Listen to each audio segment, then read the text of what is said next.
Honda.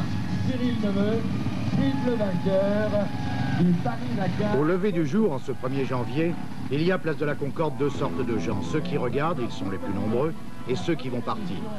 Ces concurrents sont dans un état second. Ils ne sont déjà plus à Paris, mais pas encore en Afrique. À Orléans et au Garrigue, ils vont se dérouiller les jambes, mais ils ne sont pas encore vraiment dans le coup. Pour la plupart, c'est à Alger que se fait la prise de conscience. Cette fois, ça y est, ils courent Paris-Dakar, le plus dur rallye du monde, avec une seule idée en tête, arriver à Dakar. L'audace, la chance, l'obstination, tout sera nécessaire pour tenir et arriver sur les plages de l'Atlantique, suprême récompense au bout de 20 jours d'épreuve. En 20 jours, il va falloir couvrir 10 000 km de pistes, de sable, de cailloux, les pires terrains d'Afrique. Deux moments très forts, la traversée du Ténéré, le désert, et puis une interminable étape de liaison 3000 km. Enfin, le rallye va passer en Mauritanie pour la première fois, 2 étapes paraît-il très dures. Pour Honda, la participation à ce rallye présente un double objectif. D'abord le gagner, bien sûr, mais aussi et surtout tester le matériel. Et quel fabuleux banc d'essai que les 10 000 km de tout-terrain du Paris-Dakar. Vassar, Drobeck et Neveu sont équipés de la toute nouvelle XL 600R. Cadre allégé, suspension arrière ProLink, frein à disque à l'avant. Le moteur est à 4 soupapes radiales et possède un double carburateur à double admission. La 600 n'est pas la plus puissante moto du rallye et de loin, mais c'est sans doute la plus souple. Nicole Métro et Christine Martin sont-elles chargées de tester la XR 350. Dès le début du rallye, les Honda vont animer la course. Il ne faut pas trop forcer, mais il ne s'agit pas de prendre trop de retard. À ce jeu, Philippe Vassar fait merveille. J'ai attaqué. Puis là, j'ai rattrapé de la coupe. C'est ça. Tout le temps ensemble, tout le temps ensemble. Le vrai grand malchanceux, c'est Cyril Neveu, 3 fois vainqueur des éditions précédentes. Dès les premières spéciales en France, il a eu des ennuis. Et il va continuer pendant tout le rallye à accumuler les problèmes. Et voici les premiers bivouacs du soir, le moment tant attendu chaque jour par les concurrents. Enfin se détendre, se laver, en espérant ne pas avoir trop de mécanique à faire. Et puis le désert arrive, très vite.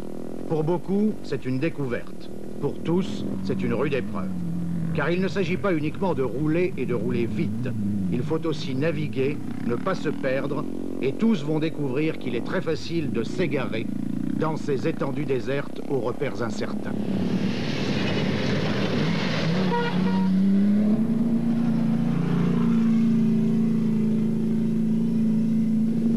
Il faut aussi faire face aux crevaisons et aux chutes.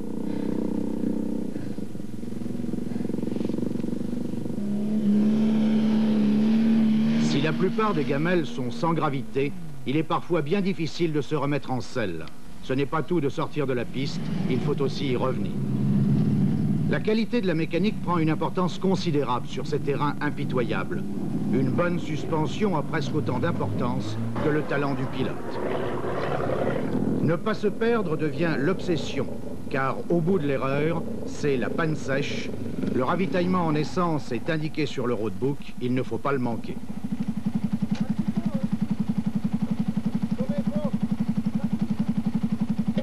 Dans tout ce début du rallye, c'est l'équipe Honda qui anime la course. Yamaha a bien des déboires, mais s'accroche ferme avec Bakou.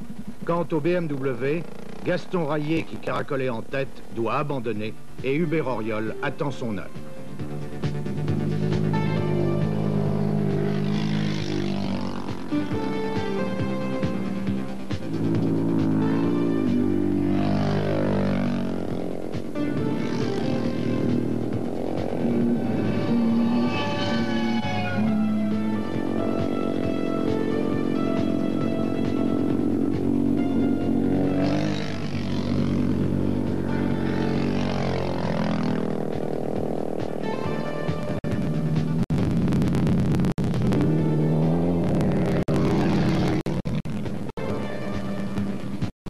Pour les voitures, la bagarre est tout aussi serrée.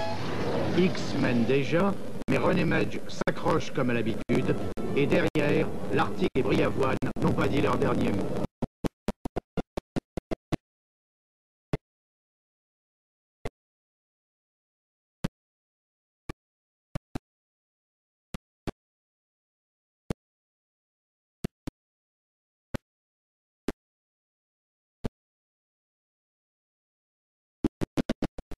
Ouais, le volet A, ouais. Où est-ce que tu m'as repassé, tonton, quoi? Bah, je sais pas, moi, dans le virage où les mecs se perdaient, j'ai tourné à gauche direct, c'est là que j'ai dû le passer. À bord Jomard Driss, Vasseur, Deheul et Rigoni forment le trio de tête. Drobeck est 8e, juste devant Auriol. Tout va bien, mais il faut tenir.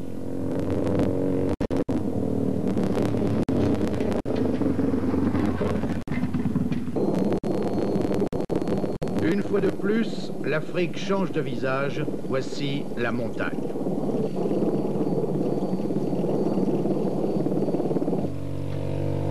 Sur ce type de terrain, la puissance de la moto prend une importance considérable.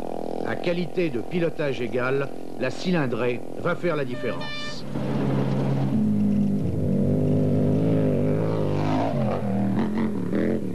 Pas le temps de regarder le paysage, pourtant magnifique. Il faut attaquer sans cesse en évitant les pièges de la piste.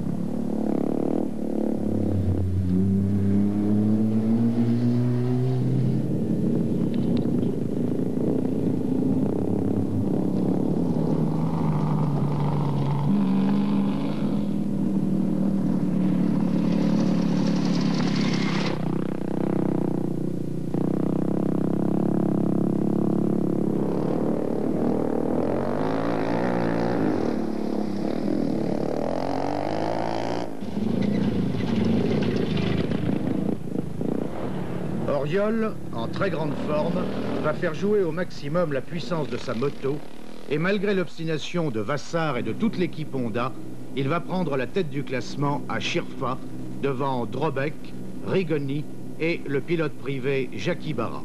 Serge Bakou est 5e.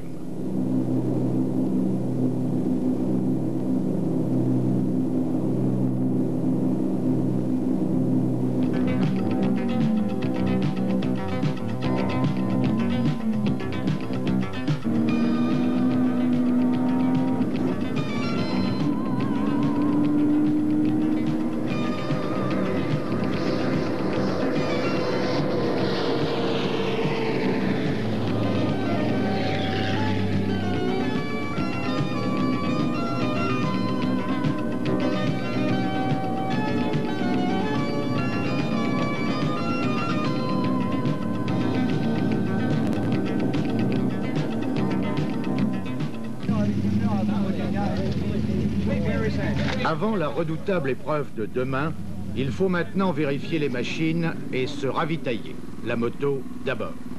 À Dirkou, il n'y a bien sûr pas de station-service. L'essence a été amenée par camion dans des fûts de 200 litres. Les anciens du rallye savent que ces fûts n'ont pas toujours été nettoyés et qu'il faut vérifier la qualité de l'essence. Certains l'oublieront et s'en mordront les doigts.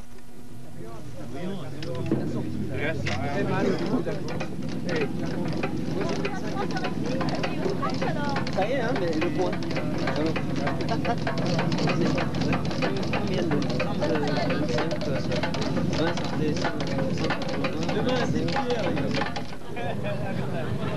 Car aujourd'hui, c'est le Ténéré, l'un des pires déserts de l'Afrique.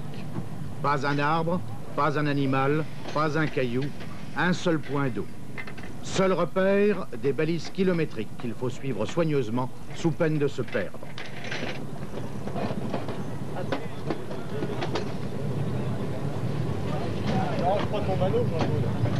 La navigation prend à cet endroit une importance primordiale, car si l'on ne trouve pas le ravitaillement d'essence,